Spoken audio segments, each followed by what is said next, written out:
Yeah, I think looking back in 2018, we didn't really know what to expect from the group. Of course, we went there with the belief that we could win, but it was almost a new experience for a lot of us. And obviously, we got to the semi-final there, and everyone was over the moon. But whether we had the full belief to go and win the tournament, I'm not quite sure. I think we backed that up in the Euros, getting to another final, which we lost by a couple of kicks of the ball. So I feel like the belief has been building and building over the 4 or 5 years now, and we entered this tournament hoping to and believing that we can win it. And we've got to a stage now where we expect it to be. And now it's about trying to push on, and we face a really tough game tomorrow, but I know everyone's ready, we've prepared, and we'll go into that game with maybe more belief than what we did back in 2018. We're not here just to reach a quarter-final, let's put it that way. We know there's some very good teams in this tournament, and we also know that we're a very good team as well. If we did lose tomorrow, we'd be as disappointed as anyone. And I know what you mean by the mentality, but I think between us, the players, the staff, everyone involved, we have a real belief and we have a real determination to be successful as an England team. We can only prove that on the pitch. We can only prove that by winning games like tomorrow. But also, tomorrow isn't the World Cup final. Tomorrow is another step to trying to win the World Cup. So we have to be fully focused on that and just trying to get through to the next round. Yeah, I've spoken briefly with Raheem at training, and then I would need to pick up with him again later because we've had other things going on. But great that he's back with us, first and foremost.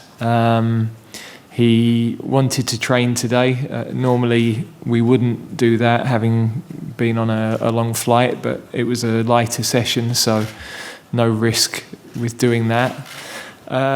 He'll be involved tomorrow, but what that looks like, we've got to decide because I've not been able to see him on the training pitch, so really hard to tell what his level is. He's not been with us since, in terms of on the pitch, since Saturday. So we'll just have to assess that, but really pleased he's back, and of course he's an important player for us. We always wanted to give Kyle the opportunity to be fit for the tournament. He's been a very important player for us over the last 6 years.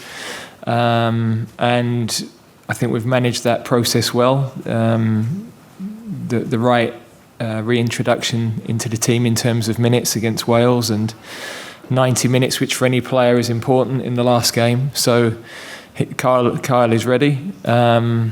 We, of course, are talking about one of the opposition, but we play France, who are a fantastic team, and we're aware of all of their attacking players, and we're aware of the quality of the whole squad, and that's what has made them so strong to be able to cope with the loss of some very big players. But I think that's what Didier has created. He's created a team that is stronger than the individuals.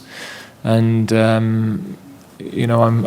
would say maybe that wasn't always the case with France, in the same way it wasn't always the case with us. So that's great credit to him, and we know we've got to be at our very best to be able to win the game. I haven't practiced too much against Hugo. Normally when I practice it would be against the second or the third choice goalkeeper. The starting goalkeeper normally doesn't join in the practice day before the game, which is when I practice majority of them. So, of course, we've taken them before, but I wouldn't say loads and loads have been taken against him. So, against any goalkeeper, I have similar situations when I'm in the Premier League and I face England goalkeepers. I just stick to my process and my routine, go through the same training the day before the game.